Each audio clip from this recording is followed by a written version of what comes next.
आपका host Malik Nadeem Shahid FM4 के TV की जानब से आपकी खिदमत में हाजिर। सितारों की महफिल नदीम शाहिद के साथ प्रोग्राम के साथ आज जो हमारे साथ मेहमान मौजूद हैं वो किसी तारुफ के मोहताज नहीं। और आजकल सोशल मीडिया पर जो आजकल एक बहुत ही वायरल हुए हैं खुशबू खान और नीलो का और निदा चौधरी और खूबसूरत कैफ का जो झगड़ा चल रहा है। आज हमारी मुलाकात खूबसूरत कैफ से हुई है और कैपरी थिएटर में मौजूद हैं और हमें खिदमत का मौका मिला कि आके हम इसकी असल हकीकत जान सकें। जी अस्सलाम वालेकुम जी, कैसे हैं? जी वालेकुम अस्सलाम, मैं ठीक हूँ, आप कैसे हैं? अल्लाह का शुक्र, बहुत शुक्रिया आपका आपने कितने टाइम दिया हमें। और मैडम जी आजकल सोशल मीडिया में और बीगो पे लड़ाई शुरू हुई और अब बहुत ज़्यादा वसी पैमाने पर ये बातें फैल चुकी हैं और ये हर एक लोगों की नज़र में ये सवालात उठ रहे हैं और इसमें आके आर्टिस्ट का गहराव कितना आ रहा है, उसका कितना नुकसान हो रहा है आर्टिस्टों को, जो मिड आर्टिस्ट हैं और सीनियर आर्टिस्टों के मतलब।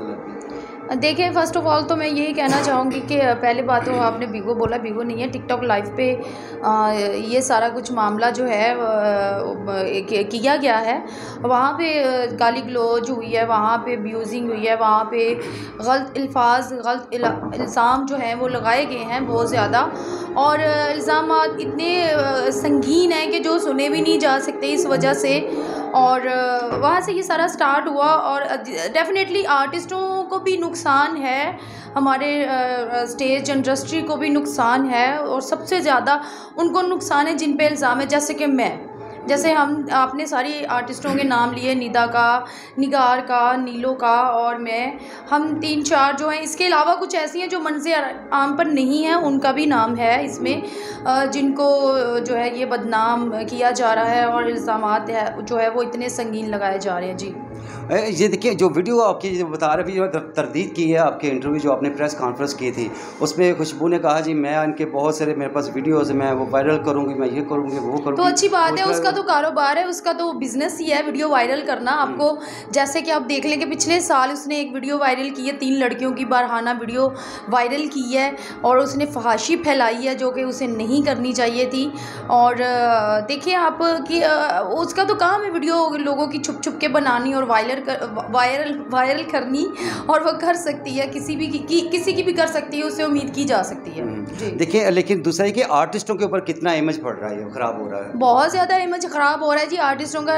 देखिए आर्टिस्टों में मैं भी हूँ, सबसे ज़्यादा तो मेरा हो रहा है कि मेरे ऊपर इतना संगीन इल्ज़ाम वो लगा रही है और आज वो ये उठ के मुँह उठा के कह रही है जी वो तो 2 साल पहले भी इसने इंटरव्यू में यही कहा था कि आपको ऐसा क्यों कहते हैं। तो इसने कहा पता नहीं मुझे क्यों कहते हैं, वो इसलिए कहते हैं कि तुम जैसी नानी है, तुम जैसी बूढ़ी औरतों ने मेरे बारे में ये सारी अफवाहें फैलाई कि इसके फ़ैन फॉलोइंग कम हो जाए, कि किसी को शीमेल कहने से कोई शीमेल बन नहीं जाता और ना ही उसकी फ़ैन फॉलोइंग कम होती है। और ये जो आंटी हैं हमारी फील्ड की, ये दो जिसकी बात कर रही हूँ, आंटी किसको कहते हैं आप? आंटियाँ कौन सी? नानी को कह रही हूँ, नानी को, नानी सब जानते हैं कौन है। और वो नानी कह रही है जी, उस नानी ने ये अफवाह फैलाई शीमेल की, सबके दिमाग में बिठाया कि इसकी फ़ैन फॉलोइंग ख़राब की जाए। लेकिन अल्हम्दुलिल्लाह अल्लाह ताला ने मुझे उतनी ही इज़्ज़त दी।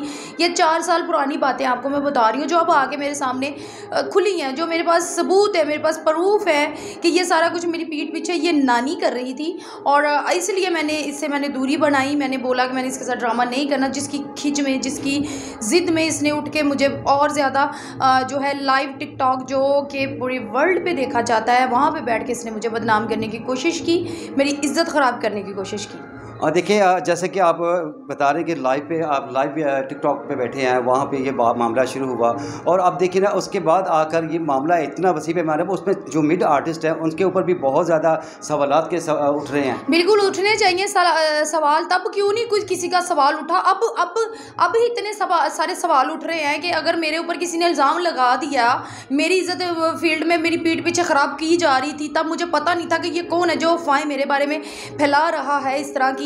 तो अब वो चीज़ अगर मंजर यहाँ पर आ गई कि अच्छा ये नानी है और नानी के साथ जो पूरा गैंग मिला हुआ जिसमें इसका ड्राइवर भी मिक्स है और वो ये गैंग सामने आ चुका है, तो अब मेरा साथ देने के बजाय इस चीज़ को ले रहे हैं जी आर्टिस्टों पे असर पड़ेगा। आर्टिस्टों पे वो असर क्यों नहीं पड़ा जब लड़कियों को बरहाना इसने किया सबके सामने?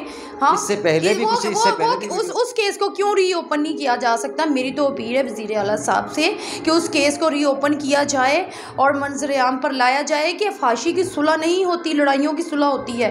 उस चीज़ की कौन सी सुलह? उन लड़कियों को डरा धमका के इसने बैठा दिया और वही करतूतें हमारे साथ कर रही है। कभी नीलों पे फायरिंग करवा दी, कभी मुझे बदमाशों की कॉलें करवा दी, कभी कहीं से धमकियाँ लगवा दी, कभी कुछ करवा दी, कभी कुछ करवा दिया।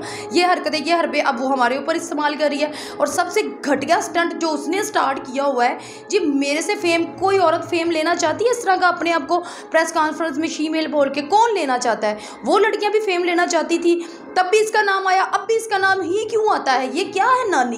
ये 65 साल नानी है क्या? ऊपर से तो आप लोगों पे इल्जाम लगा रहे हैं कि अभी तो मेरे कपड़े वापस करो जो आप लोगों ना किसी ने, हमने ना इसके कोई कपड़े लिए, ना हमने कोई वापस करने। कोई है तो सबूत प्रूफ लेकर आए, प्रूफ के साथ बात करें और रसीदें लेकर आए ना, रसीद लेकर आए। किसी ने, अगर किसी ने देना है उसका नाम बोले। पहले तो वो कोड वर्ड में बातें करती है, नानी वो हो चुकी, बूढ़ी औरत हो चुकी है, अपनी बेटी मंजर यहाँ पर लेके नहीं आती, किसी को बताती नहीं है कि बाद से पहले मेरी एक बेटी सी, मैं कीप रह चुकी हूँ किसी की, उसमें से मेरी बेटी थी और वो बेटी की आगे बच्चे हैं तो होगी ना तुम नानी। तो अपना आप बताओ ना, और मेरी जान छोड़ दो जी। Thank you.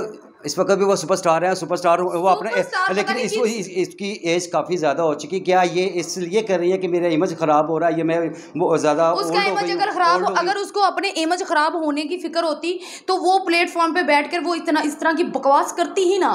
वो वहाँ पे बैठ के बकवास पहले स्टार्ट करती ही ना। उसे पहले सोचना चाहिए था कि वो कहाँ पे बैठ के क्या करिए। वो सारे प्रूफ है और बाकी मैं नेक्स्ट इंटरव्यू में आपको बाकी बात बता दूँ। बहुत शुक्रिया जी, थैंक यू सो मच। अस्सलाम वालेकुम, मैं हूँ आपकी अपनी नीलो खान और ये मेरा वीडियो पैगाम है 65 साल माई के लिए, 65 साल नानी के लिए, ठीक है। और वो कल मैं उनका एक वीडियो क्लिप देख रही थी, वो कह रही थी कि इसकी इतनी शादी है। बीबी मेरी तो शादी है, ठीक है मेरी शादी है, मेरी शादी है, ठीक है। तुम मेरी माँ लगती हो, तुम्हें इस चीज से क्या प्रॉब्लम? मैंने तो हक का रिश्ते रखा है ना, मैंने तो हक का रिश्ते रखा है। तुम्हारी तरह मैंने घर में नहीं रखा हुआ है कि हस्बैंड को, तुम अरबाज खान को तुमने इस्लामाबाद निकाला हुआ है, घर से निकाल के भेजा हुआ है, ठीक है। घर में तुमने अपने यार को घुसाया हुआ है, ठीक है। दूसरों को तुम करती हो बातें। और दूसरे नंबर पे इसने बोला कि डॉक्टर वारिस के साथ मेरा निकाह है। डॉक्टर वारिस मेरे भाइयों जैसा है, मेरे बाप जैसा है, मेरे लिए वो काबिल इज्जत है, मेरे लिए वो मोहतरम है। इसको शर्म आनी चाहिए कि किसी के ऊपर इल्जाम लगाते हुए, ठीक है। वो वीडियो देखेंगे तो इसका जवाब खुद दे देंगे, ठीक है। मुझ पर इल्जाम लगा तो मैंने ये आप लोगों से बात कर दी। तुम्हारे घर तुम तो अपने मियाँ को बाहर निकाल के अपने यारों को बिठा के बैठी हुई। तुमने डांसर को छोड़ा, तुमने गुज्जर पकड़ लिया है, ठीक है। तुम एक कल बात तुम कर रही थी कि ये ना वो एक पता नहीं कौन वो गाना है, उसके पीछे आहो नहीं करती है ना। आहो नहीं आहो का पता है पीछे कौन करती थी? इस चीज का तो तुम्हें बड़ी अच्छी तरह पता होगा, लेकिन पब्लिक को नहीं पता। उसके पीछे आहो नहीं आहो तो तुम्हारी अल्लाह ताला उनको जन्नत में जगह अता फरमाए, ठीक है। मुझे नाम नहीं लेना चाहिए था, तुमने मुझे मजबूर किया, मैंने नाम लिया। वो तो तुम्हारी मदद करती थी ना। अगर इस चीज को ये एक्सेप्ट नहीं करती तो इसका नेक्स्ट वीडियो में मैं प्रूफ भी दे देती हूँ। आओ नहीं आओ, मैं तो आओ नहीं आओ तुम्हारी माँ करती थी, ठीक है। तुम दूसरों की बात कर रही हो। तुम लोग तो खानदानी आओ नहीं आओ हो, तुम दूसरों को कहती हो खुसरा, तो तुम क्या हो? कभी शीशे में देखा अपने आप को? अल्हम्दुलिल्लाह अल्लाह ताला ने शक्लें सूरतें हमें ठीक अल्लाह ताला ने मुकम्मल बनाया, तुम्हारी तरह हसद की औरतें नहीं बनाया। मैं आज ये कहती हूँ कि जो ज़ारा वाला और महकनूर वाला, सिल्क वाला है, वो सारे वीडियो रिकॉर्ड बाहर निकाले जाए, ठीक है। और उनको भी इंसाफ दिया जाए जिसने इसने उनके साथ जितनी ज्यादतियां की हैं। और ये इस तरह वीडियो क्लिप बना के हमें इस तरह धमका के हाय हमारी कोई वीडियो, पहली बात है ना हमारी ऐसी आदतें हैं, ना हम अपने घर से बाहर जाए। तो इसके कहने पे मैं एक दफे इसके घर जरूर गई थी, वो भी मैं बाहर से आई थी, इसके घर गिफ्ट देने के लिए गई थी, ठीक है। वो भी इसने मुझे कॉल करके मेरी ब्लॉग बंद करवा के मुझे बुलाया था, ओके। उनको भी इंसाफ, मेरी सबसे गुजारिश है वो वीडियो निकाली जाए, उन बेचारियों को इंसाफ दिया जाए। वो बेचारियां अगर वो उनकी इज्जत पे इसने वार किया है, ठीक है, जिस लड़की के साथ किया है। अगर अब ये मेरी कह रही हैं कि किसी को इसने बोला है कि मेरे हस्बैंड के साथ वीडियो है कुछ बेडरूम की है, तो ये इसके पास कैसे आई है? तुम्हारा इसका मतलब है शोभा है ये, आहो नहीं आहो तुझे कह रही हूँ, तुम्हारा शोभा है ना, तुम्हारा ये काम है, प्रेस कॉन्फ्रेंस की तुम्हें इतनी आग लगी कि तुम्हें भड़क उठती हो, ठीक है, आहो नहीं आहो, ठीक है, ये तो तुम्हारा शोभा वीडियो बनवाना। थोड़ी सी शर्म कर जा, थोड़ी सी शर्म कर जा, थोड़ी सी शर्म कर जा। मैं तो तुम्हारा नाम लेना पसंद नहीं करती। तुम हो क्या? तुम लोगों के लिए स्टार हो, मेरे लिए तुम कख भी नहीं, मेरे लिए तुम ये हो, ठीक है। मेरे लिए स्टार, सुपर पे जो स्टार है वो पूरी दुनिया को पता है, ठीक है। स्टार कौन है? तुम्हारी जैसी औरत स्टार है।